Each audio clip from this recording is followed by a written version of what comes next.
રાજકોટ શહેરના university police station વિસ્તારમાં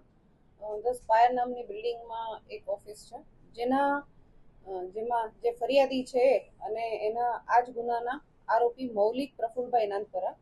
આ બંને સાથે મળી એનો પ્રોડક્ટ પેકેજિંગનો ધંધો શરૂ કરેલો હતો. અને જે ફરિયાદી છે એણે આ જે આરોપી એના ધંધામાં પ્રોપર ધ્યાન ના આપતા હોય એ બાબતે આરોપીને કહેતા આરોપીને ખોટું લાગતા જે ફરિયાદી છે એણે આરોપી છે એણે ફરિયાદીને મારેલ છે, એના વાળ પકડી અને બીજા કોઈને કહ્યું તો જાનથી મારી નાખીશ આ પ્રકારની ધમકી આપેલી છે, જેથી આ મૌલિક નાનપરા વિરુદ્ધમાં યુનિવર્સિટી પોલીસ સ્ટેશનમાં ગુનો દાખલ કરવામાં આવેલો છે. આ જે બનાવ છે એ જૂન 2025નો છે, જેની ફરિયાદીએ તાજેતરમાં જ ફરિયાદ કરતા ગઈ તારીખ 9/12ના રોજ આનો ગુનો દાખલ કરી અને જે આરોપી છે મૌલિક નાનપરા એની અટકાયત કરવામાં આવેલી છે. યુવતી પણ મારી રહી છે યુવકને, એવા પણ સીસીટીવી સામે આના જે સીસીટીવી ફૂટેજીસ છે એ ગુનાના કામે કબજે કરવામાં આવશે અને જો આ પ્રકારની બીજી કોઈ પણ હકીકત ધ્યાને આવશે તો સીસીટીવીના આધારે અને જે